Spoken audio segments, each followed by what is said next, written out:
un sistema general de control de decisiones en el proceso, que va más allá del control de las decisiones estrictamente judiciales. Y una especie de teoría general del control de las decisiones, proceso adversarial, nos permite ver que muchas de esas decisiones son controlables a pedido de parte y otras son controlables de oficio.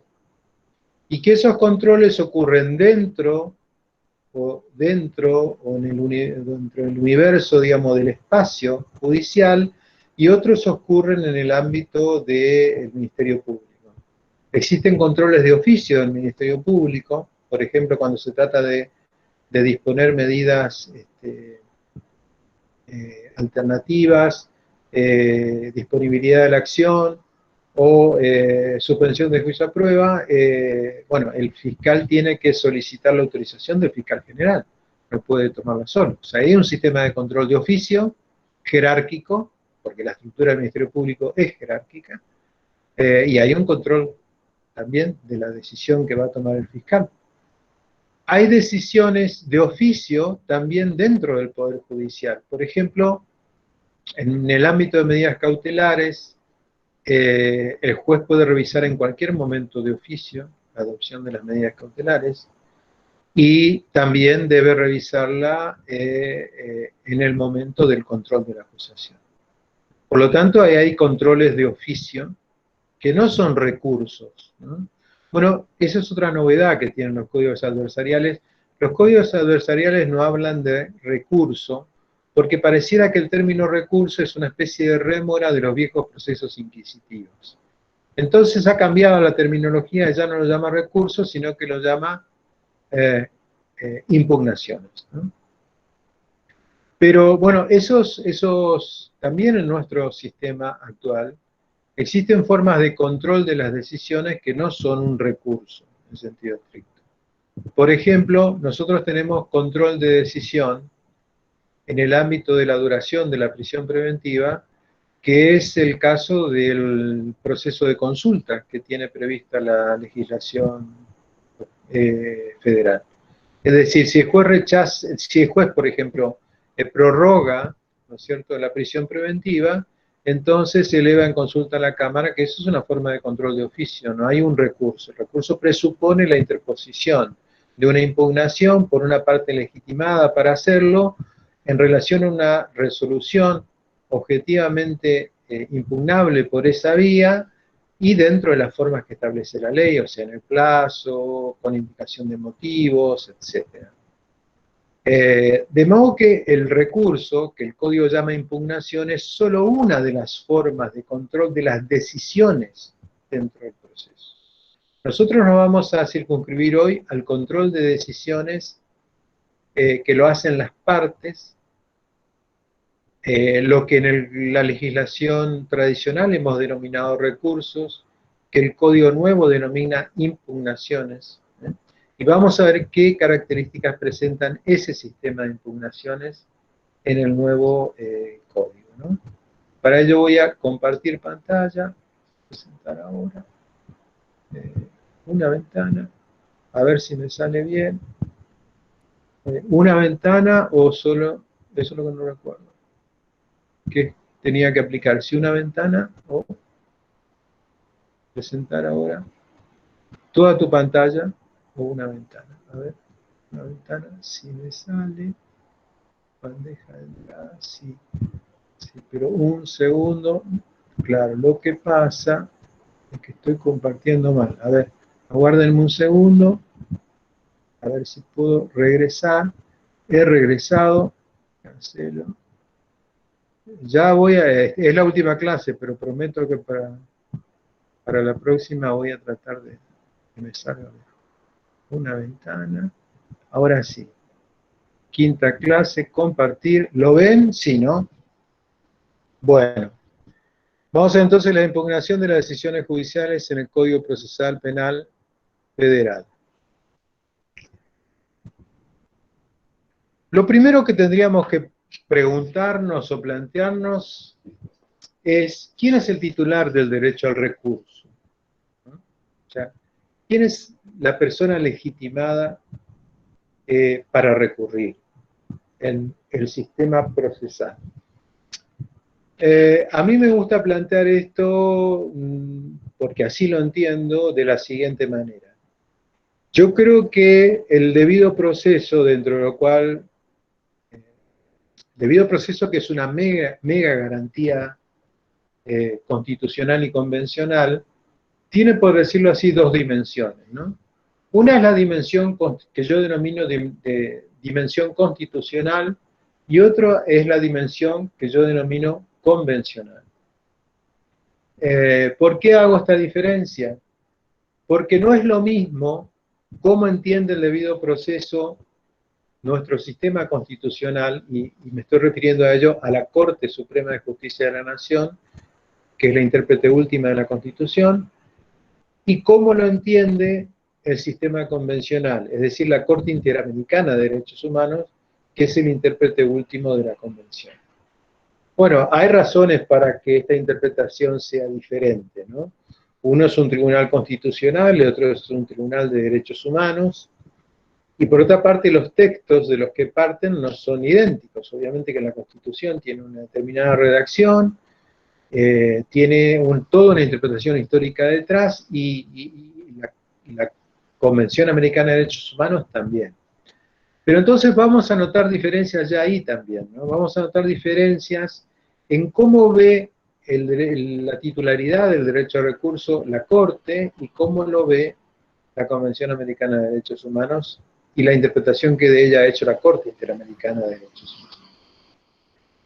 En el sistema constitucional, la jurisprudencia de la Corte, a partir del famoso caso Santillán, recuerdan ustedes el caso donde la Corte sostuvo que el debido proceso que requiere la observancia de las formas esenciales del juicio, de acusación, defensa, prueba y sentencia, dictada por los jueces naturales de la causa, cuando requiere acusación, dijo la Corte en Santillán, esto no remite necesariamente a que la acusación tenga que ser una acusación pública.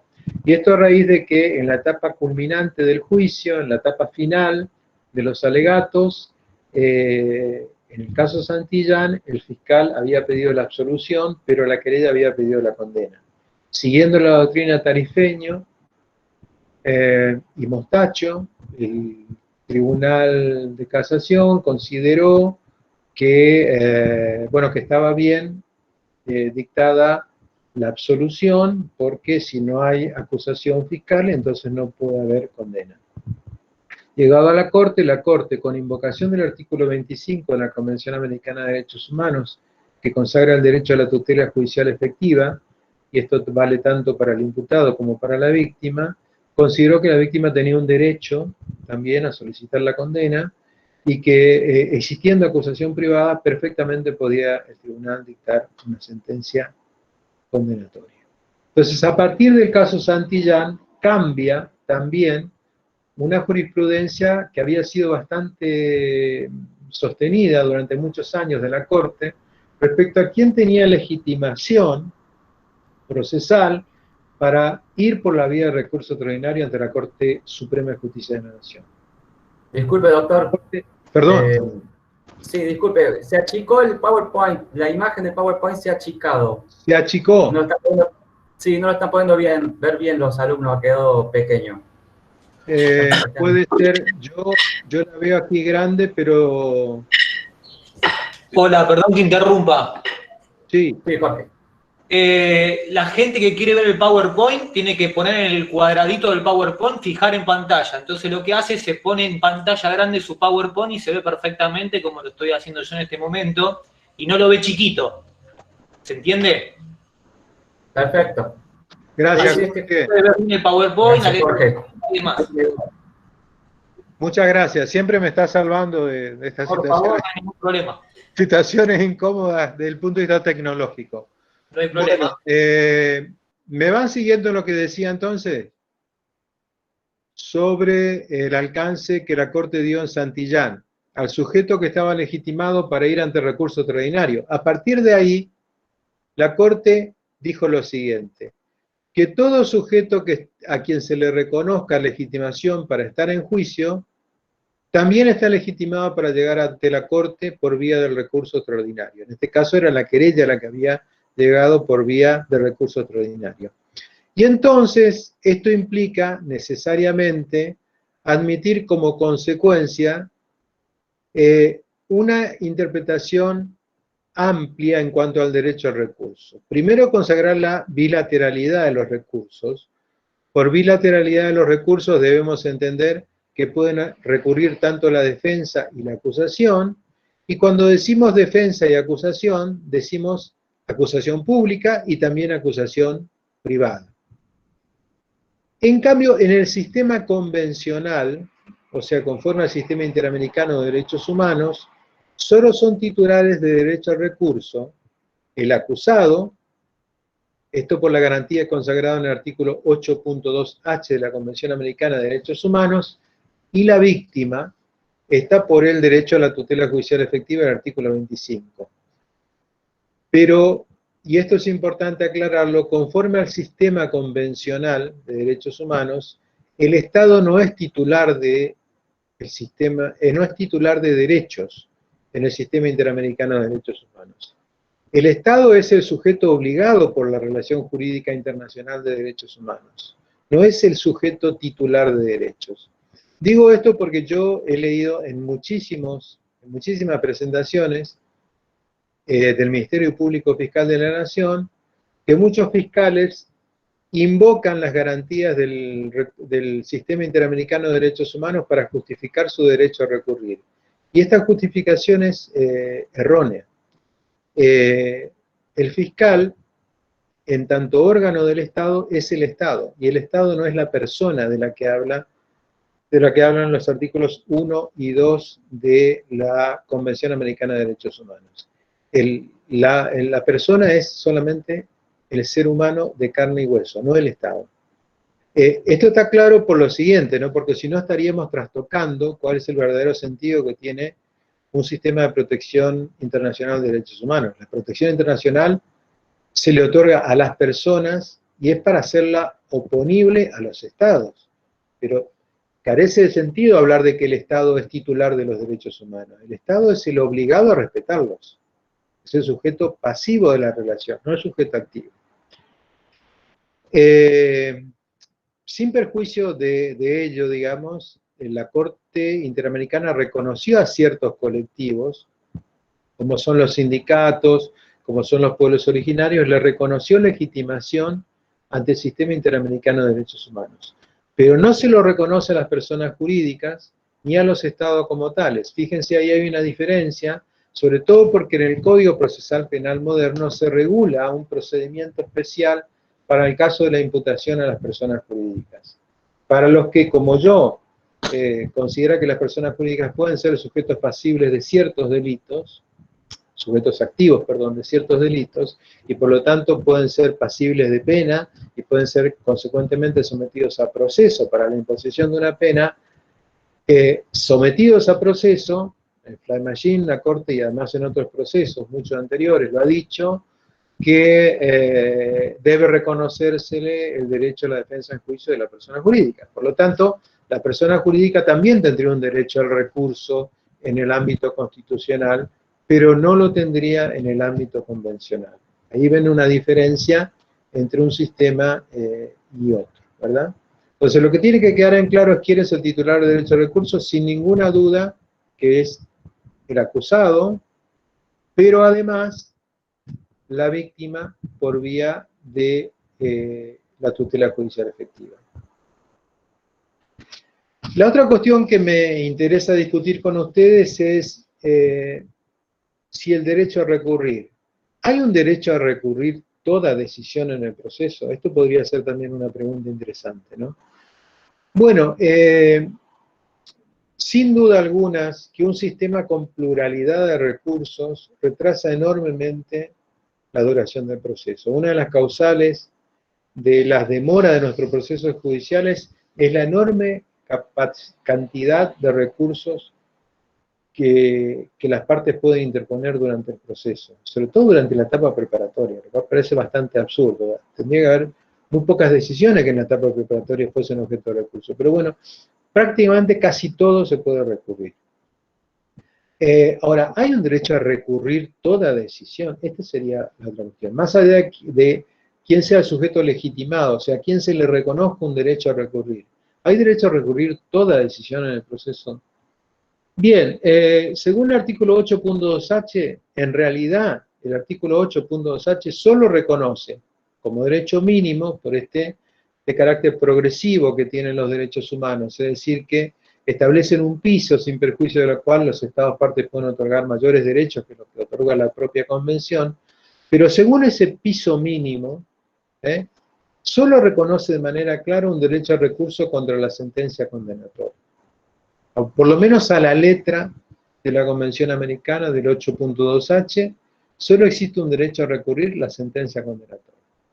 Con lo cual, si uno lo lee así, pareciera que aquí solo habría un derecho, el único que tendría un derecho a recurrir sería el acusado de una sentencia, cuando tenga una sentencia desfavorable.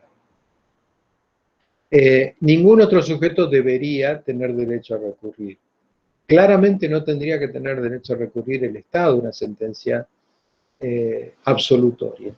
Pero no ese es el estándar que le ha dado la Corte Suprema de Justicia de la Nación. La Corte ha otorgado un derecho amplio de recurso tanto al acusado como a la parte acusadora. Y cuando digo parte acusadora, se lo ha otorgado tanto al fiscal como a la querella. En puridad, basta recorrer, me viene a la memoria la excelente exposición del querido y recordado, recientemente desaparecido Julio Mayer, en su exposición ante la Corte Interamericana en el caso Mohamed versus Argentina. Esa exposición, que fue una de las exposiciones más brillantes que yo escuché en mi vida sobre derecho al recurso, dice Julio Mayer que en puridad el estándar universal, dice Julio Mayer, es que en realidad el único que tendría que tener derecho al recurso sería el acusado y contra una sentencia condenatoria. Porque el Estado no tendría que tener tantas chances de condenar, excepto la que surge del propio juicio. Pero claro, esta interpretación es muy difícil de sostenerla a partir del artículo 25 de la Convención Americana de Derechos Humanos y a partir, sobre todo, de la interpretación que ha hecho la Corte Interamericana de Derechos Humanos sobre este derecho a la tutela judicial efectiva. Pareciera que ante el sistema interamericano la víctima tiene un derecho autónomo a recurrir y este derecho no puede tener cortapisas en los regímenes de los estados partes o en los órdenes jurídicos de los estados partes. Esto por un lado, ¿no? Por otra parte, la Comisión Interamericana de Derechos Humanos ha ampliado los objetos impugnables, o los objetos de impugnación. No solamente la sentencia condenatoria, sino que en Maqueda versus Argentina ha dicho que todo auto importante también genera, por decirlo así, o dispara un derecho al recurso, y dentro de los autos importantes, sin duda alguna, el más importante tiene que ver con la decisión respecto de la adopción de medidas de coerción personal durante el proceso penal y antes de la condena, ¿no? Pero entonces, a partir de ahí, me parece a mí, surge la siguiente interpretación de que no hay impedimentos en que una legislación limite los recursos. Y los limite sobre todo en la etapa preparatoria. Es decir, que haya limitaciones recursivas en la etapa preparatoria no es contrario al estándar del sistema interamericano de derechos humanos. Y es perfectamente compatible con el derecho al recurso.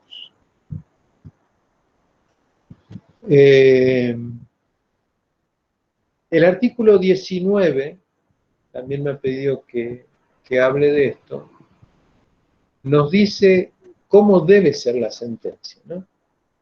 Y en este punto nos dice que la sentencia debe ser definitiva. Definitiva quiere decir absolviendo o condenando al imputado. Sentencia a los fines del código es la que resuelve el fondo del asunto. O absuelve o condena al imputado sobre el objeto de la pretensión principal que tiene el proceso penal, que es saber si estamos en presencia de una persona que ha cometido un delito o no. Por lo tanto, un sistema binario, claramente, o se absuelve o se condena, no tenemos otra alternativa. Todas las otras resoluciones no son sentencias. Es más, el código distingue entre el recurso contra la sentencia definitiva, que es aquella que absuelve o condena, de los otros recursos, a los que lo llama inclusive los demás casos. En los demás casos, inclusive el código dice, ahora lo vamos a ver, que la resolución se debe dictar inmediatamente ahí, finalizada la audiencia. En cambio, con relación a la sentencia, tiene el tribunal la posibilidad, el tribunal de revisión, que es el tribunal de casación, obviamente, tiene derecho a prorrogar el dictado de la sentencia hasta 20 días cuando se trata de la sentencia definitiva, ¿no?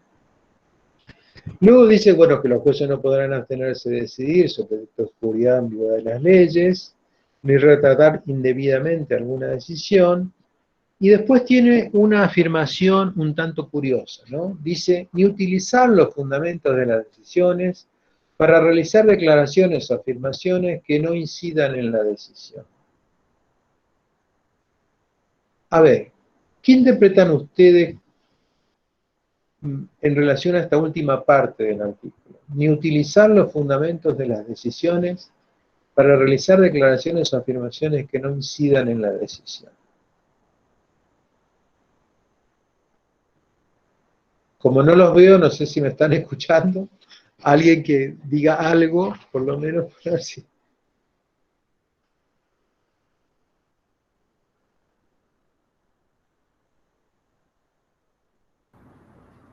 ¿Puedes repetir, doctor? Se escucha perfecto. Yo tengo más Bien, señal bueno, acá. además de escucharme bien y se lo agradezco, quiero saber si a alguno se le ocurre alguna opinión respecto de esto. ¿Qué quiere decir el código cuando dice ni utilizar los fundamentos de las decisiones para realizar declaraciones o afirmaciones que no incidan en la decisión?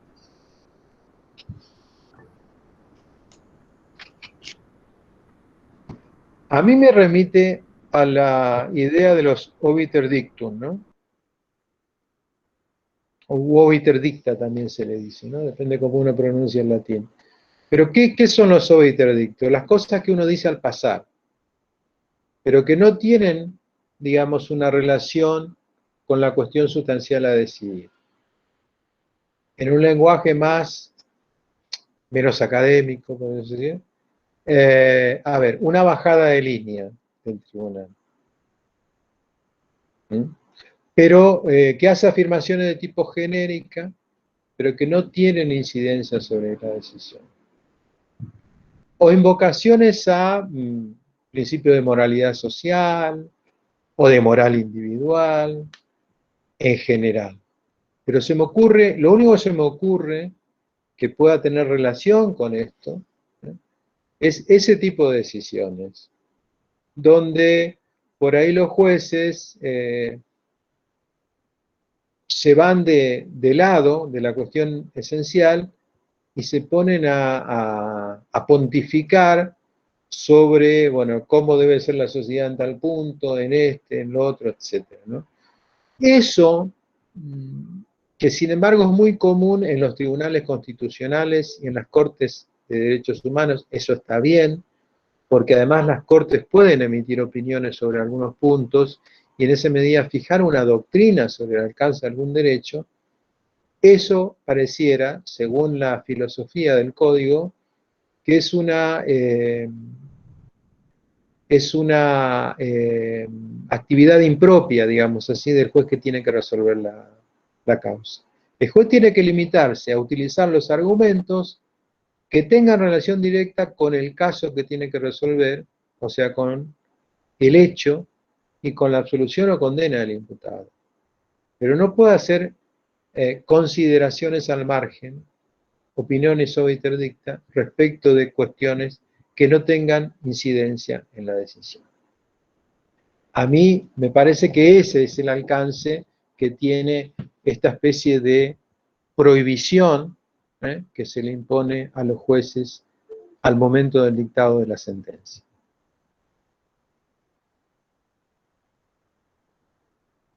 El artículo 21, que también me han pedido que les hable, dice: derecho a recurrir. Toda persona tiene derecho a recurrir la sanción penal que se haya impuesto ante otro juez o tribunal con facultades amplias para su revisión. Bueno, aquí no se está hablando claramente del derecho a recurrir del condenado, ¿no? Toda persona tiene derecho a recurrir la sanción que se le haya impuesta ante otro juez o tribunal con facultades amplias de revisión. Está hablando esto de el caso de la sentencia condenatoria, desfavorable, ¿no es cierto?, a una persona. Nuevamente aquí, ¿no? No es exactamente el mismo alcance que tiene para el Código Federal que el artículo 8.2h en punto al sujeto legitimado a recurrir.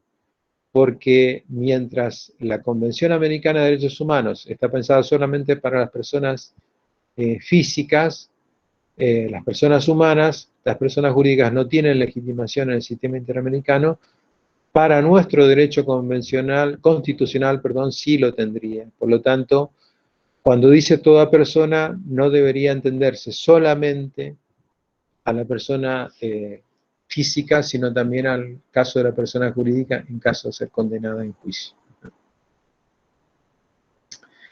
Y aquí viene el artículo 54, también me interesa señalarles, que es la competencia que el Código otorga a los jueces con funciones de casación.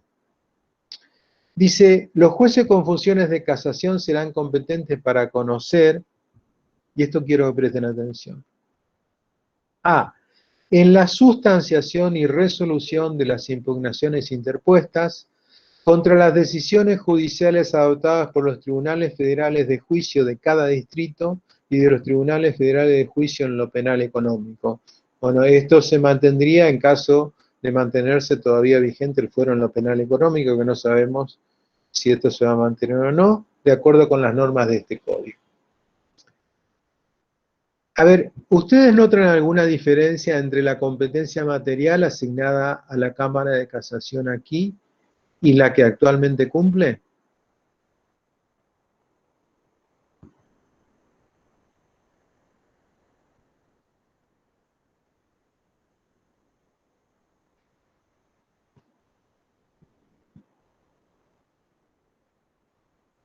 Silencio de radio, ¿no? Bueno, ustedes la van a entender cuando veamos la siguiente filmina, porque este artículo debe interpretarse en consonancia con el que les voy a mostrar seguidamente. El artículo 350 nos habla de la competencia de los jueces con funciones de revisión a quienes corresponde el control de una decisión judicial. Dice: serán competentes con relación a los puntos que motivan los agravios y al control de constitucionalidad. Y luego dice: las impugnaciones interpuestas por los acusadores permitirán modificar o revocar la resolución o no a favor del imputado. Y luego dice lo siguiente: cuando las decisiones de los jueces con funciones de revisión señaladas en el artículo 53 de este código involucren cuestiones federales, estos serán considerados como el superior tribunal de la causa y su decisión será considerada sentencia definitiva a los fines de recurso extraordinario. ¿Notan alguna diferencia ahí o no?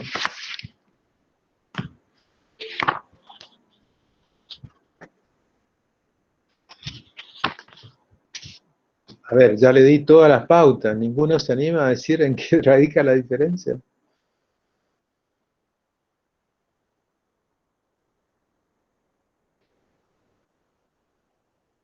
Bueno, les doy una pauta más. Este artículo implica el abandono, a mi modo de ver, de la doctrina de inuncio de la Corte Suprema de Justicia de la Nación. La Cámara Federal de Casación deja de ser tribunal superior de la causa en cuestiones federales. pasan a ser las cámaras federales. A mi modo de ver, una interpretación armónica del artículo 54 con el artículo 53, pasan a ser las cámaras federales superior tribunal de la causa. ¿Por qué? Porque en la mayoría de las cuestiones de los autos importantes de los que habla Maqueda versus Argentina, por ejemplo en medidas cautelares, las cámaras federales, al revisar las cautelares, vienen a cumplir la función del doble conforme. O sea, ya 2 tribunales se pronunciaron sobre esa cuestión. Por lo tanto, si hay una cuestión federal, ya tendría que intervenir la Corte Suprema, ya no pasa por casación. Esto significa, a mi modo de ver, un resurgimiento de las atribuciones que tradicionalmente han tenido las cámaras federales. Significa que la Cámara de Casación deja de ser tribunal superior en relación a las cámaras federales. Es desde el punto de vista, un refortalecimiento de las cámaras federales, porque ahora esas decisiones, si son impugnables por la vía de recurso extraordinario, ese recurso extraordinario se tiene que interponer ante la Cámara Federal y ya no ante la Cámara de Casación Penal. Me parece que esa es la diferencia más importante que encontramos aquí, ¿no? Doctor, Sí. disculpe una pregunta. ¿Tiene que ver esto con que en una primera, de los primeros proyectos del código la Cámara de Casación desaparecía?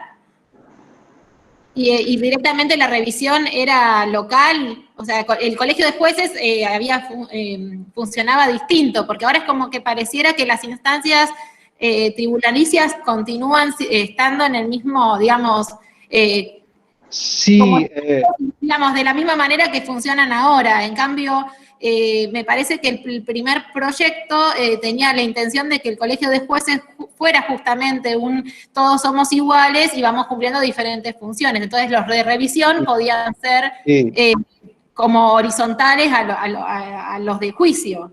Sí. Y no como una alzada. No sé todos somos iguales, pero algunos son más iguales que otros. Entonces, lo que ocurre es que es muy difícil en un proceso de reforma introducir una reforma jacobina como la que proponía, por ejemplo, como la que propone el Colegio de Jueces, hacerlo realidad en la justicia federal, una justicia que se caracteriza por tener una marcada estructura verticalista.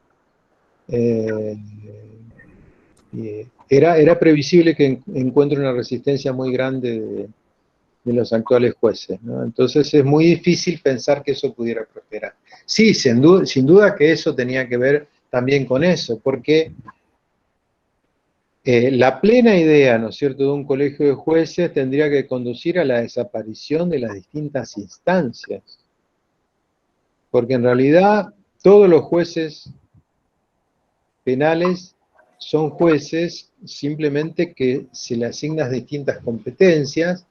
Y en realidad, el que rinde para juez tendría que rendir un examen que le permita saber si es idóneo inclusive para revisar una sentencia condenatoria o inclusive una sentencia firme, pasar en autoridad de cosa juzgada por vía de recurso de revisión. Si se tomase un examen en esos términos, que creo que era la idea originaria, no habría inconveniente en un colegio de jueces, y que hoy a un juez le tocase ser juez de garantías en una audiencia de control de medidas cautelares, mañana ser juez de juicio y luego ser juez de revisión de sentencia. No veo inconveniente en que esto ocurra. Sí, sin duda está el hecho de que, de que esta estructura jerárquica obedece, ¿no es cierto?, una larga tradición y probablemente así como salió el código, la idea no es eliminar por completo los tribunales permanentes, que esa es la idea que está detrás de un colegio de jueces, ¿no? Es decir, que los tribunales sean ocasionales, como es el juicio por jurado, que es el modelo acusatorio, ¿no? El tribunal es absolutamente ocasional, no está preestablecido.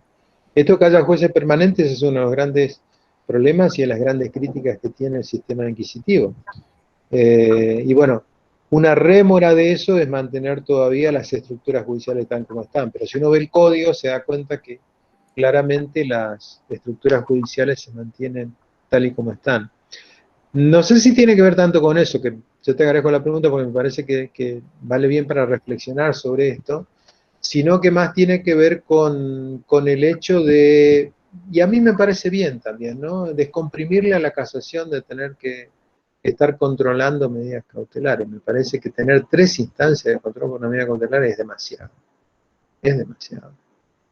Es más, yo creo que las medidas cautelares tendrían que, como en los códigos se prevén, se toma la decisión en audiencia y bueno, sí, está bien, hay un derecho al recurso, pero punto. Primero que se ejecutan inmediatamente. O sea, si en audiencia se discutió y se discutió en serio, no esta pavada que hacemos aquí, pero si se discute en serio sobre la medida cautelar y el juez toma la decisión y bueno, se ejecuta la medida, recurrirá, tendrá unos días para recurrir y si otro tribunal le dice no, usted señor se tiene que quedar preso, ya queda preso, se termina la historia. Además, la ventaja que tienen los códigos nuevos es que los procesos se acortan enormemente. Entonces, en menos de un año una persona puede tener sentencia. Y eso, desde todo punto de vista, es algo positivo. Ahora, esto de que se retardan los procesos, porque tenemos una cantidad enorme de recursos, con procesos escritos, con tribunales permanentes, y esto que resuelven por escrito, y esto sin duda contribuye a una demora. Me parece que tiene que ver con esto, ¿no? Con que el Tribunal de Casación esté para revisar la sentencia. Eso es lo que tiene que hacer el Tribunal de Casación. Y uno lo ve inclusive hoy en la praxis de la casación. La casación prácticamente no revisa las medidas cautelares. Le pone un sello, dice que es inadmisible el recurso de la defensa, bueno, diga todos los argumentos que pueda decir. Y, bueno, en el caso de los recursos del querellante es un poco más abierta la casación para abrir el recurso. Pero en la defensa con seguridad que no. Y uno ve la forma y ve inclusive el contenido, digamos, de los fundamentos de la decisión y se da cuenta que, bueno, que como que están hartos de tener que estar revisando medidas cautelares. Es decir, un juez de casación está para revisar una sentencia, no una medida cautelar. Por eso me parece que en ese sentido el código acierta, ¿no? Es decir, está bien, ya sé si decide una medida cautelar, que obviamente en eso está en juego una cuestión federal, ya de por sí, la casación solo interviene cuando hay una cuestión federal respecto a las decisiones de las cámaras. Ahora, cuestiones federales tienen que ver si hay una garantía en juego. ¿Qué garantía puede tener el fiscal? No hay un derecho constitucional a detener a las personas. Creo que eso es lo que algunos denominan el efecto boomerang de las garantías, ¿no? Interpretarla en sentido reversible, se revierten las garantías, es decir, pasa a ser el Estado el que tiene un derecho constitucional a meter preso a una persona, porque eso es lo único que explica que el fiscal pueda ir ante la casación y pedir la revisión de una medida cautelar, ante un tribunal de casación, una cosa absurda, me parece a mí. Pero bueno, me parece que tiene que ver con eso, me parece que tiene que ver con un fortalecimiento de la función de las cámaras que tradicionalmente habían tenido esa función. Las cámaras federales siempre fueron el superior tribunal de la causa, hasta que se modifica el código Levene, y al crearse la Cámara de Casación, bueno, en denuncia la Corte dice, no, el Tribunal Superior en esta materia, el Tribunal Intermedio es la Cámara de Casación, ¿no? Un poco porque la Corte también quería frenar la revisión de esa medida, pero después, de todas maneras, eso no impidió que los pueda revisar, ¿no? Bueno, eso es una novedad, me parece a mí, que es importante destacarla en cuanto a nuestro sistema de impugnaciones en el código acusatorio. Bueno, ¿qué tenemos aquí? Tenemos que el sistema admite una bilateralidad recursiva, hay recursos del imputado, recursos de la querella y recursos del Ministerio Público Fiscal. El imputado, ¿qué puede impugnar? Puede impugnar la sentencia condenatoria y la pena que se le hubiera impuesto. ¿Por qué se divide entre la sentencia condenatoria y la pena que le hubiese impuesto? Bueno, porque también el proceso penal, saben ustedes, es un proceso que tiene una cesura, hay una instancia donde el veredicto del tribunal es por absolución o condena y luego se pasa a la cesura para discutir cosa que estoy absolutamente de acuerdo, de manera seria sobre la pena, ¿no? O sea, existe un interludio para discutir la pena y por lo tanto, aunque eso integra una sola sentencia, puedan haber argumentos propios respecto de la pena que no tengan que ver con la discusión respecto del veredicto en sí mismo, ¿no? Sobre culpabilidad. Obviamente que puede impugnar las medidas de coerción y las demás cautelares y la denegatoria de la suspensión de juicio a prueba. Esto es una cosa importante porque no todos los códigos adversariales conciben, mejor dicho, la suspensión del juicio a prueba como un derecho del acusado. Yo creo que ahí hay una diferencia importante que puede generar algún ruido con el Código Correntino, por ejemplo. El Código de Corrientes, el código recientemente aprobado, no concibe la suspensión del juicio a prueba como un derecho del acusado, lo concibe como una herramienta de política criminal en manos del fiscal. Por lo tanto, el control sobre la adopción de la medida es un control interno, jerárquico, dentro del ámbito del Ministerio Público, pero no otorga un derecho a recurrir a la suspensión del juicio a prueba. Aquí sí, se lo concibe como un derecho del acusado.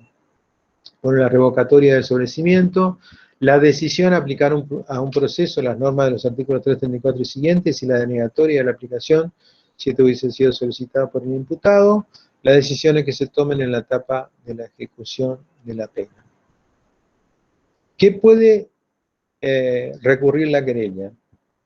El querellante podrá impugnar el sobreseimiento, la absolución y la condena si la pena aplicada fuera inferior a la mitad de la pena pretendida. Es decir, aquí tenemos una limitación recursiva, pero recuerdan que habíamos dicho que las limitaciones recursivas no son admisibles respecto del acusado, que tiene un derecho amplio al recurso, pero las otras partes no tienen un derecho amplio al recurso. Por lo tanto, las limitaciones recursivas aquí son perfectamente admisibles. Y también podrá impugnar las demás resoluciones que pongan fin a la acción o a la pena, o hagan imposible que continúen las actuaciones, y la denegación o revocación de medidas cautelares. Esto es importante también, otra diferencia con el Código Correntino. El Código Correntino no le otorga a la querella la posibilidad de recurrir a las medidas cautelares, pero aquí sí lo puede hacer, pero dice, cuando no hubiese habido dos pronunciamientos en el mismo sentido. Esto refuerza lo que yo vengo diciendo, es decir, la querella no tiene derecho a recurrir la medida cautelar una vez que se cumplió con el doble conforme. Esto es, ya se dictó una resolución por el juez federal, luego revisado por la Cámara del Fuero, y ambos coinciden en la, por ejemplo, denegatoria de la medida cautelar. Bueno, no hay un derecho a recurrir a su vez esto por parte de la querella porque ya se cumplió el doble conforme. En cuanto a los recursos del fiscal, también los sobreseimientos y demás resoluciones que pongan fin a la acción o la pena o hagan imposible su continuación, la denegación o revocación de medidas cautelares, cuando no hubiese habido dos pronunciamientos en el mismo sentido, igual que la querella, obviamente que la sentencia absolutoria, la sentencia condenatoria, si la pena aplicada fuera inferior a la mitad de la pena pretendida, y las decisiones que se tomen durante la etapa de la ejecución. Pero es importante lo siguiente, la parte final del artículo 355 nos dice que estos límites no regirán, los límites para el Ministerio Público me refiero, no regirán si el imputado es funcionario público y el hecho sea cometido en el ejercicio de la función o en ocasión de ella. Bien, ¿por qué principios se rige el sistema de impugnaciones? Bueno, por los mismos del acusatorio, que están consagrados en el artículo 2, o sea, la oralidad, la publicidad, la contradicción, la concentración, la inmediación, la simplicidad, la celeridad y la desformalización, a lo que cabe agregar el principio de taxatividad. Esta es una novedad. El principio de taxatividad es una novedad. ¿Por qué? Porque, ¿recuerdan el recurso por antonomasia de la etapa preparatoria en los códigos inquisitivos? Por inquisitivo entiendo no solamente los códigos mixtos, digamos, ¿no? No solamente inquisitivos puros, sino los inquisitivos atenuados. El recurso para antonomasia en la etapa preparatoria, que es el recurso de apelación, aún hoy en el código LBN permite recurrir la resolución cuando expresamente fuera declarable y apelable por el código o cuando cause gravamen irreparable. Este latiguillo del gravamen irreparable ha sido objeto de discusión, ¿saben? Ustedes nunca se ponían totalmente de acuerdo los autores sobre cuándo se causa un gravamen irreparable, pero se decía en general que el gravamen es irreparable cuando, bueno, ya con la sentencia no se podría evitar el daño que se ha ocasionado. O sea que habría que evitar, porque ya si se dictase sentencia no se podría reparar el daño. Bien, toda esta discusión desaparece porque esto del gravamen irreparable desaparece. Solamente se pueden recurrir las resoluciones expresamente declaradas recurribles por los sujetos expresamente legitimados para ello. El artículo 344 nos dice expresamente eso. Se los voy a leer.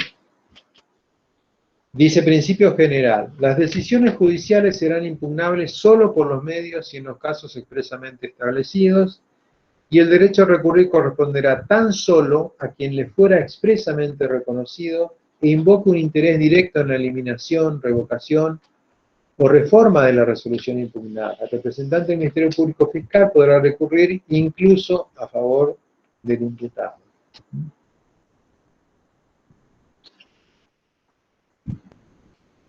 ¿Cuál es el trámite que se debe dar a la impugnación? Bueno, el trámite es escrito por regla, pero puede solicitarse y impugnarse oralmente en la misma audiencia. Esto lo dice el código, ¿no? Con relación al trámite de las decisiones. Los artículos 360 y siguientes. Si se alegase más de un motivo de agravio, deben fundamentarse separadamente cada uno de los motivos. ¿Cuál es el plazo para interponer el recurso? 10 días si se trata de sentencias, 3 días para las cautelares y 5 días en los demás casos. Y además, como es un proceso desformalizado, si hay defectos formales no es que se lo rechaza por inadmisibilidad como lo hacemos actualmente, sino que se lo intima a la parte para que lo subsane y se le da 5 días.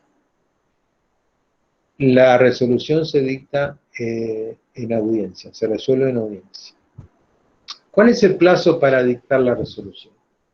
Bueno, los jueces tienen 20 días para los tribunales de revisión de sentencias, o sea, para la casación, son 20 días, aunque en caso de complejidad las partes, dice el código, pueden acordar una extensión del plazo. Saben que lo que tienen este proceso, esta característica de la desformalización que caracteriza los códigos acusatorios, hace que también las partes puedan manejar el tema de los plazos y por lo tanto puedan decidir que el plazo se alargue si así fuera necesario, ¿no? Regularmente creemos, en estos casos, si el proceso es complejo, las partes probablemente acuerden una prolongación del plazo para dictar la sentencia. Es decir, la celeridad es una ventaja, pero hay que tener en cuenta que la celeridad, en algunos casos, como cuando se trata de la revisión de una sentencia, puede conspirar contra la calidad de la decisión. Entonces, ahí hay que privilegiar la calidad de la decisión por sobre la celeridad de la decisión. Es obvio que una decisión célere también, por eso mismo, ya es en sí misma una decisión de buena calidad. Pero muchas veces la calidad requiere tiempo de discusión, de deliberación, y por lo tanto ahí es posible que el plazo se prolongue. En los demás casos, dice el código, la resolución será inmediata. O sea, los jueces de revisión de decisiones que no son sentencias, en este caso las cámaras federales, en la audiencia, sin cuarto intermedio, tienen una breve deliberación y tienen que resolver ahí mismo. Bueno, pero ¿qué se puede impugnar en este sistema? ¿Cuáles son las decisiones impugnables? Solo podrán impugnarse, dice el código, el rechazo de la pretensión de constituirse en parte querellante, las decisiones sobre cuestiones de competencia, el sobreseimiento, la sentencia definitiva, sentencia absolutoria y condenatoria, obviamente, las excepciones, la aplicación de medidas cautelares, la denegatoria de la aplicación de la suspensión del proceso a prueba, los procedimientos abreviados y las decisiones que se tomen durante la ejecución de la ley. Importante porque esto último está indicando que se amplían también los supuestos de revisión por vía de eventualmente las cámaras. La impugnación de la sentencia absolutoria, a diferencia, digamos, la impugnación de la sentencia en general, la sentencia definitiva, absolutoria o condenatoria, es diferente al sistema de casación tal y cual nosotros lo conocemos. Vieron que nuestro sistema de casación nos dice que se puede recurrir por errónea aplicación de la ley sustantiva o por inobservancia de las formas esenciales de juicio. Son los dos motivos básicos de casación. Errónea aplicación de la ley o inobservancia de las formas. Pero bueno, esto es muy amplio, muy grande. De todas maneras, ¿no? La interpretación mezquina que se había hecho del recurso de casación impedía el control de las cuestiones de hecho por vía casatoria, no solo la interpretación mezquina, sino también lo que había sido la tradición del recurso de casación, ¿no? La casación siempre fue concebido como un recurso para cuestiones de derecho, no para cuestiones de hecho, por lo tanto un recurso limitado. Pero bueno, esto también tiene una explicación, ¿no? El recurso de casación no se concebía como un recurso amplio, porque el proceso penal se concebía como un proceso de única instancia, no de doble instancia. Es decir, tal y como había sido concebido el proceso penal en el sistema acusatorio, en el sistema inquisitivo mixto, el proceso penal, aunque se divida en dos fases, una fase preparatoria, que en los códigos inquisitivos se denomina instrucción, y una etapa de juicio propiamente dicho, que se denomina plenario, que es oral, público, contradictorio, que tiene todas las características de lo que debe ser el juicio. De todas maneras, lo que se concibió, el diseño, digamos, del proceso en los códigos mixtos es que el proceso penal es un proceso de única instancia, no de doble instancia. ¿Por qué? ¿Qué significa que sea una doble instancia? Que la revisión del tribunal de alzada es una revisión amplia que vuelve a ser una especie de nuevo juicio sobre la cuestión. Y eso se ve muy claramente con lo que ocurre en materia civil. Nosotros que somos cámara, digamos, multifuero, en tanto jueces civiles, cuando revisamos las sentencias de primera instancia, tenemos amplias facultades para revisar todo, dictamos una nueva sentencia, porque el recurso se concibe, según tradicionalmente lo dicen los procesalistas civiles, los hitters, por ejemplo, el proceso se asemeja en ese sentido a una demanda, ¿no? Y por lo tanto permite, o debe permitir al tribunal una revisión amplia de la decisión. Bueno, eso no era el modelo, el diseño con el que se habían concebido los procesos inquisitivos, sino que eso se resuelve en una única instancia. Y claro, y después quedaba la posibilidad de revisar solo si había una inobservancia muy grosera de la defensa en juicio, o si se había aplicado muy mal la ley, digamos, no era ese el tipo penal aplicable y por lo tanto no era tampoco esa la pena, o cosas así. Pero si no se revisaban los hechos. El juez del juicio, el tribunal del juicio, era soberano sobre los hechos. Así se había concebido. Por eso el tribunal de casación, el recurso de casación, perdón, estaba considerado como un recurso muy limitado. Bueno, el sistema actualmente es distinto, porque en vez de establecer esas causales tan genéricas, lo que establece son los motivos concretos por los cuales se puede recurrir la sentencia. Bueno, la sentencia condenatoria, si bien indica los motivos concretos, saben ustedes que la revisión debe ser amplia, me detengo en la sentencia absolutoria, porque esto sí es importante para saber cuál es el alcance que tiene que tener el doble control. ¿Cuándo se puede recurrir la sentencia absolutoria? Recurso que puede ser interpuesto por la Fiscalía o por la querella. Si se alegara la inobservancia del derecho a la tutela judicial efectiva de la víctima, en este caso obviamente tiene derecho, si se hubiera aplicado erróneamente la ley, si la sentencia careciera de motivación suficiente, o esta fuera contradictoria, irrazonable o arbitraria, aquí vamos a tener un problema con los juicios por jurado, porque ahí no tenemos una motivación expresa, ¿no? Bueno, en un fallo de la Corte Interamericana, en un tema de abuso de menores, de unos 2 años atrás, la Corte llegó a decir, bueno, de que los jurados populares al modelo anglosajón, que dictan un veredicto de absolución o de condena sin expresar los motivos, obviamente la evaluación de la prueba por íntima convicción, entonces no se expresan los motivos, no viola el debido proceso y el derecho a la motivación de la sentencia, porque de todas maneras dice que cualquier juez, sea lego o letrado, digamos, sigue el mismo método para llegar a una verdad, y ese método es el método histórico, y toda esa historia. Pero bueno, la cuestión es que, la verdad, es que no, un jurado es difícil controlar porque la decisión,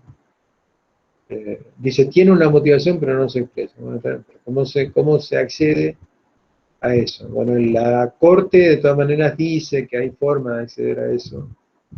Yo tengo mis dudas, pero bueno, eso es así. Y además dice que es revisable si no se cumplieron los requisitos esenciales de la sentencia. Ahora, ¿cuáles son los requisitos esenciales de la sentencia? Están previstos en el artículo 305. Dice que la sentencia contendrá el lugar y la fecha en que se ha dictado, la composición del órgano judicial, el nombre de los jueces y las partes, los datos personales del imputado y la enunciación del hecho que ha sido objeto de acusación, y en su caso la acción civil. El voto de los jueces sobre cada una de las cuestiones planteadas, con la exposición de los motivos que lo fundan, la determinación precisa y circunstanciada del hecho que se estima acreditado. ¿Por qué yo puse con resaltado rojo enunciación del hecho que ha sido objeto de acusación, determinación precisa y circunstanciada del hecho que se estima acreditado? Porque estas dos cuestiones permiten controlar la congruencia de la decisión. Es decir, que aquello sobre lo que se tiene que expedir el tribunal tiene que ver con aquello que ha sido objeto de la acusación. Y de ahí ven ustedes la importancia que tiene en estos códigos esa audiencia de control de la acusación. Porque la audiencia de control de la acusación permite sanear todos los vicios que pueda tener la acusación, de manera que el imputado no se encuentre con sorpresas al momento de ir a juicio. Bien. Por lo tanto, es importante saber cuál ha sido el hecho objeto de acusación y cuál ha sido el hecho acreditado por el tribunal. La parte dispositiva, convención de las normas aplicables y la firma de los jueces. Todo eso son aspectos formales, ¿no? Pero bueno, ¿cómo tiene que ser el derecho al recurso del condenado? El del 8.2H de la Convención Americana de Derechos Humanos.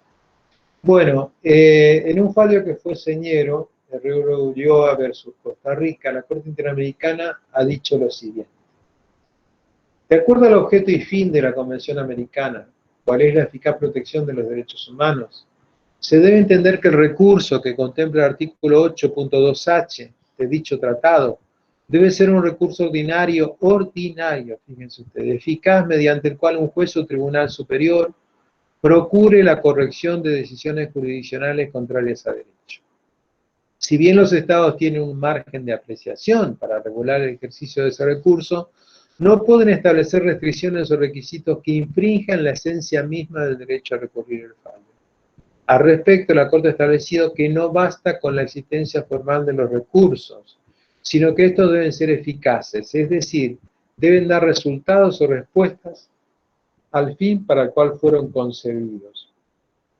Claramente el recurso extraordinario federal, que es un recurso limitado a cuestiones federales, no cumple con el estándar que pide la Corte Interamericana de Derechos Humanos, porque no permite una revisión amplia del fallo. Y el artículo 364 nos habla del doble conforme. Dice, si la impugnación de la sentencia fuera promovida por el representante del Ministerio Público Fiscal o el querellante y fuera adversa para el imputado, éste podrá solicitar su revisión. ¿Por qué es importante esto? Porque recepta la doctrina del caso Mohamed versus Argentina. Bueno, sobre el derecho a recurrir el fallo de un tribunal superior hay varias aristas para discutir, ¿no? Que excederían ampliamente la duración de la clase. Pero uno de los temas que se discute es qué se quiere decir con si el recurso ante un tribunal superior. Primero, ya uno podría objetar la redacción, ¿no? Porque nos habla de un tribunal superior, pero en realidad los tribunales no tienen relaciones jerárquicas. No es que los tribunales son superiores en el sentido de que hay tribunales de inferiores jerarquías, porque la estructura del Poder Judicial no es una estructura jerárquica como la del Ministerio Público o como la es del propio Poder Ejecutivo. Las relaciones no son de jerarquía dentro del Poder Judicial, son relaciones de coordinación. Todos los jueces son el Poder Judicial, cada juez es el Poder Judicial. Y todos somos jueces, nada más que tenemos asignada distinta competencia. Bueno, esto es lo que está detrás de la idea de un colegio de jueces que tanto ruido provoca, ¿verdad? Pero esta es la esencia del Poder Judicial, ¿no? Y tendría que ser la esencia de la estructura democrática del Poder Judicial. Ya eso podría uno cuestionar de que sería de derecho un tribunal superior. Pero bueno, lo que quiere decir es que un tribunal debe revisar esa decisión. Bueno, con esto de que sea un tribunal superior se planteó, entre otros problemas, ¿qué pasa si la condena proviene de un superior tribunal? Del máximo tribunal. Ustedes dicen, ¿cómo esto es posible? Bueno, la Corte tiene competencia originaria en materia de causa concernientes a embajadores. Si se diera el improbable caso de que la Corte tuviese que actuar como tribunal de un embajador que ha cometido un delito, y si se dieran los requisitos, ¿no?, de que el Estado acreditante le retire la inmunidad y lo someta a la jurisdicción doméstica, no puede ser juzgado por cualquiera, tiene que ser juzgado por la Corte Suprema y la Corte tuviese que quitar una condena. ¿Qué pasa si lo condena? Ese es el superior tribunal. ¿Qué revisión tiene cuando la condena proviene de un superior tribunal? Y una situación similar se plantea cuando una persona es absuelta y termina siendo condenada por un recurso de la parte acusatoria. La persona es absuelta en el juicio, se le otorga el recurso al fiscal y el fiscal, por una rara casualidad, termina logrando la modificación de esa situación y una sentencia condenatoria ante el Tribunal de Casación. No puedo, esa sentencia que me surge ahí en el recurso, por decirlo así, impugnarla por vía de recurso extraordinario federal, porque la Corte ya me dijo, en Mohamed versus Argentina, que ese recurso federal está para otra cosa, no está para revisar de manera amplia una sentencia condenatoria. ¿Qué pasa entonces si la condena ocurre en casación? Bueno, ahí viene la doctrina del caso Julissa Duarte, que significa precisamente que en los casos en donde la sentencia provenga del Tribunal de Casación y no haya otro tribunal superior, porque en materia penal el máximo tribunal es la Cámara de Casación, entonces otros jueces de otras salas deberían revisar esa decisión. De la misma manera que si la Corte Suprema dictase una sentencia condenatoria contra un embajador, pues la propia Corte con otros integrantes tendría que proceder a la revisión, pero de ninguna manera se le puede negar al imputado el derecho a revisar la condena. Y la primera condena no es la que dicta solamente un tribunal de juicio originario, sino también puede entenderse como primera condena la que se logra luego de obtener éxito en un recurso contra una sentencia absolutoria. Bueno, sobre esto dejo de compartir aquí. Ahora tendría que irme aquí y me parece que estamos ahí, ¿no? Bien, con esto me parece que he hecho una presentación, por lo menos a grandes rasgos, ¿no? De en qué consiste el derecho al recurso, cuáles son los sujetos legitimados, el alcance, y ahora, si le parece, podemos abrir una ronda, si lo hubiera, ¿no? Si hubiera preguntas sobre el tema, podemos abrir una ronda de preguntas, ¿no?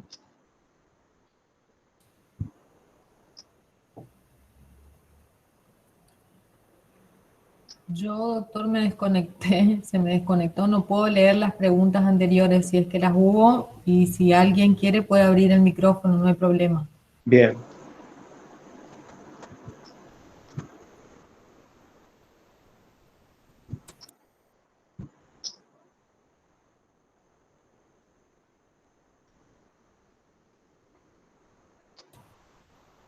No sé si hay alguna pregunta. Sí, en el chat, lo veo en el chat, sí lo veo.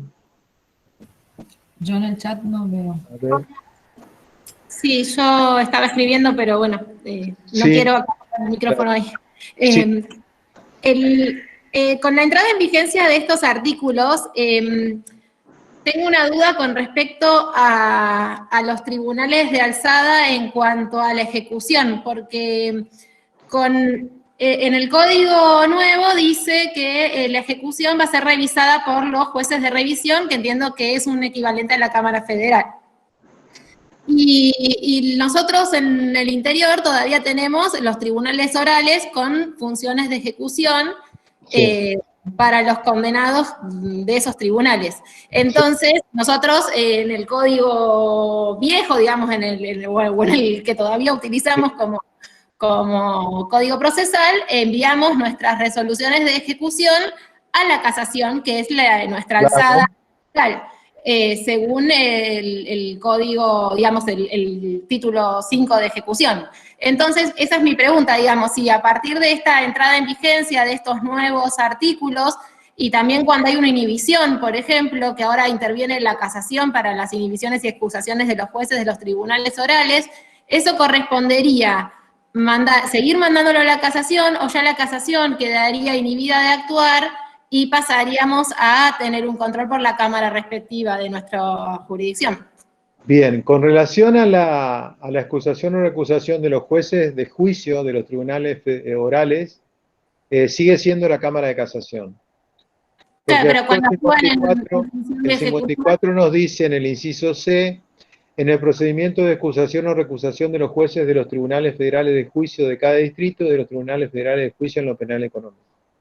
Claro, pero yo pregunto si está ese juez que es de juicio, en realidad que es juez de cámara de juicio, Sí. cuando lo hacen funciones de juez de ejecución, porque en realidad él actúa en el último... Bueno, cuando se trata de la ejecución, interviene la Cámara Federal. Claro, o sea, nosotros ya ahora podríamos estar enviando esas inhibiciones, por ejemplo, a nuestra Cámara Federal, y debería aceptarla, porque la casación hasta hace poco no lo aceptaba, y nosotros, yo trabajo en tribunal oral, y tuvimos unas situaciones de enviar inhibiciones en los juicios, y la casación nos decía tienen que resolverlo jurisdiccionalmente. Hasta que la semana pasada, o hace 10 días, sacó una acordada donde se dieron cuenta que cambió el código y cambiaron esa postura. Y ahora sí aceptan. Pero entonces pregunto en cuanto a ejecución particularmente, porque si yo me voy por lo que dice el código, tal vez la Cámara Federal de acá me diga que ellos no son alzada de los jueces de juicio. Entonces pregunto cómo deberíamos interpretar todas esas normas en esta transición. Y es complicado. Yo creo que ahí la Cámara de Casación es la que tiene que definir claramente cuál es su competencia. Tendría que la Cámara de Casación definir claramente cuál es su competencia. Esta etapa de transición va a ser complicada por eso, precisamente. En el código está previsto que las cámaras federales tengamos que revisar las decisiones de ejecución, que son todo un bardo, ¿eh? Bueno, ustedes que trabajan ahí lo saben los problemas. A nosotros nos ha tocado también como cámaras federales subrogar a los tribunales orales en las ferias. Y el 90% de las cuestiones que tenemos son cuestiones de casación, de ejecución. Bien, gracias. No, por favor. No.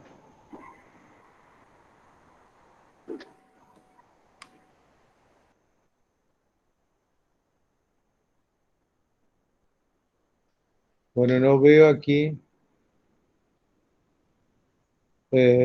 alguna otra pregunta. Pareciera que no, ¿no?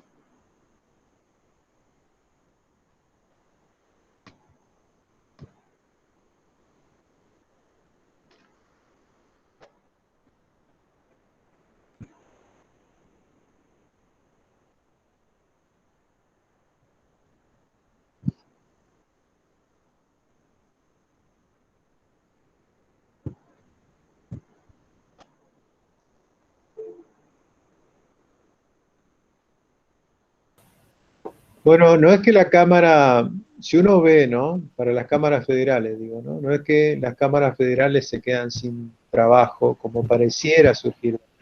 Es cierto que no vamos a tener más la revisión de los autos de procesamiento, pero se nos amplía la competencia en revisar las cuestiones de ejecución, que son un bardo, como ya vimos, y además, las cámaras federales, actuando como juez unipersonal, van a tener que ser los jueces de el control de la acusación. O sea, la audiencia de control de la acusación, que es la que permite sanear todos los efectos de la acusación para ir a juicio, va a estar a cargo de un juez del Tribunal de Revisión, o sea, las cámaras federales, sorteado por sistema de elección. Entonces, tampoco es que vamos a tener tan poco trabajo, digamos, sino vamos a tener también nuestro... ¿Por qué? Porque en ese caso inclusive se puede llegar a un abreviado. Y el juez de la audiencia de acusación va a tener que dictar una sentencia homologatoria, en todo caso, de esos acuerdos. Es decir, o sea que la competencia de las cámaras federales cambia bastante. También cambia en el hecho de que la casación ya no va a ser superior, digamos, jerárquico en esa materia para la Cámara Federal, ¿no? La Cámara Federal, en lo que tenga su competencia, será, y en el ámbito de las cuestiones constitucionales, va a ser superior tribunal de la causa, ¿no? En ese sentido, es un refortalecimiento también de las cámaras federales.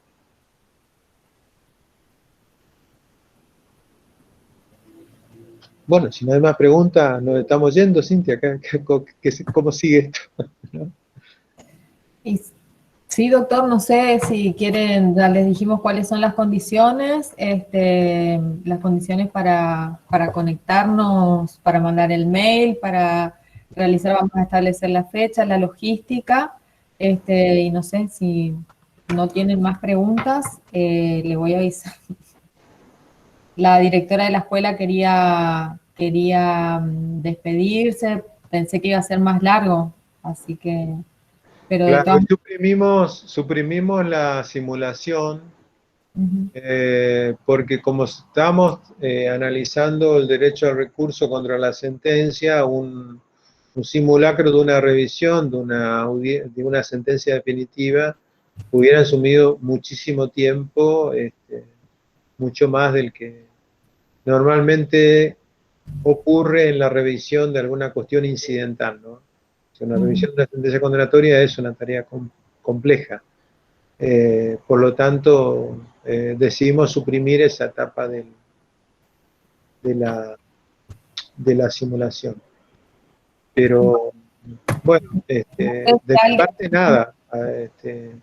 Para mí esta experiencia ha sido muy enriquecedora, ha sido muy valiosa, me obligó a mí también a estudiar más, o interesarme mucho más por el sistema que se viene, y por lo tanto les agradezco, ¿no? Les agradezco la oportunidad que nos dieron, les agradezco toda la atención que han prestado también, y la asistencia que ha sido bastante interesante en todo este tiempo.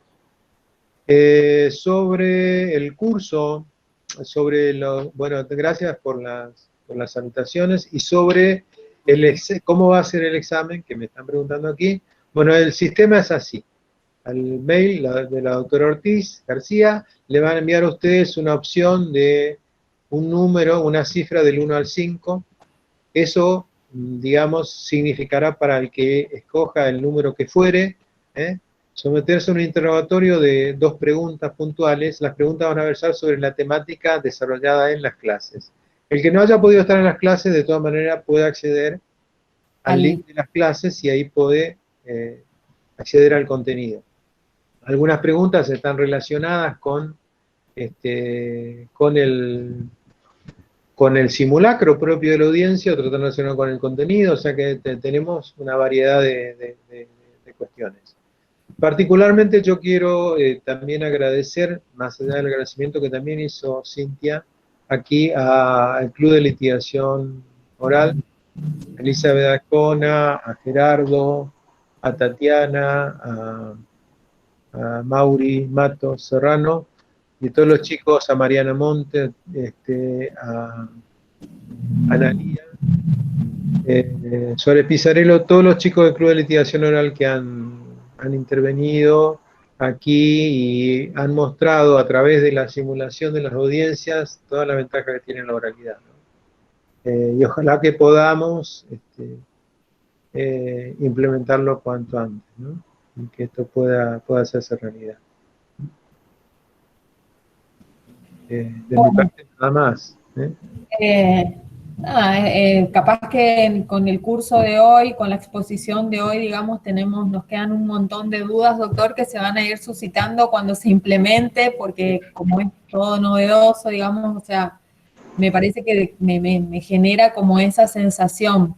De todas maneras, me parece un curso sumamente interesante porque, como usted dijo, es lo que se viene y, digamos, optimizar de alguna manera el sistema de justicia y sobre todo dar respuestas concretas y rápidas al justiciable, que es en definitiva el servicio de justicia para el que nosotros estamos y prestamos, ¿no?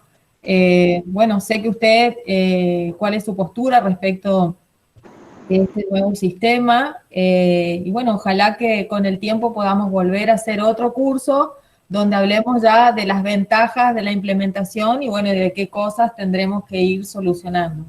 Así que bueno, agradecerle nuevamente. Hugo, no sé si querés agregar unas palabras, abrir tu micrófono, como vicedirector de la escuela, y bueno, agradecerle muchísimo y explicarles nuevamente, así nada más, noticias parroquiales, anuncios parroquiales de que les vamos a mandar, a ella les puso todo Jorge, pero les vamos a mandar de vuelta, les vamos a colgar, y el mail que me tienen que mandar, que ya está, yo les voy a repetir, después de que hable Jorge, de que hable Hugo, por favor, así que antes de cerrar, yo les vuelvo a repetir mi mail.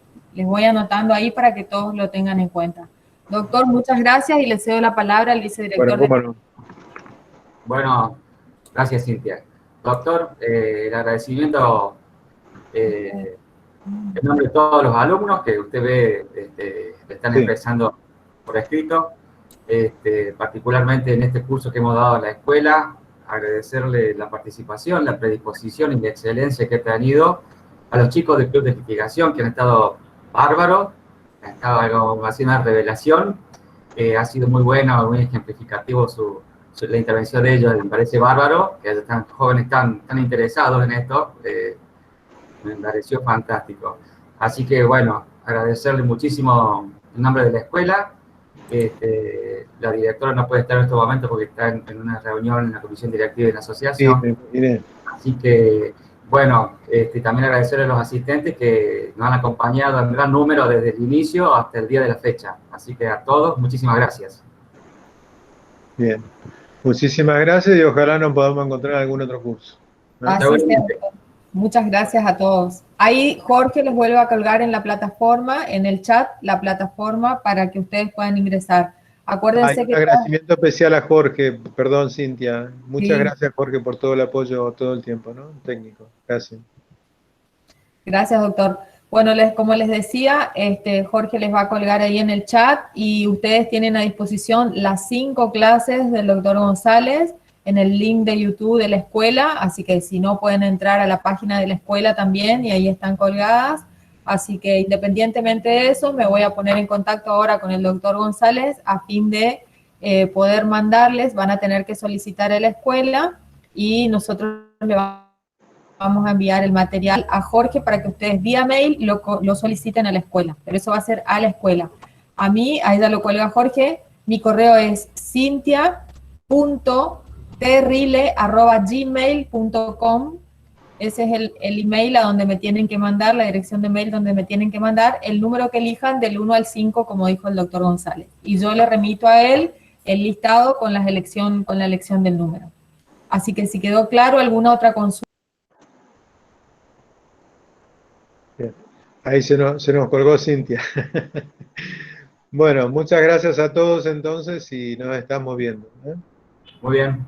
Hasta luego. Muchísimas gracias. Nos vemos. Gracias a ustedes. Hasta luego.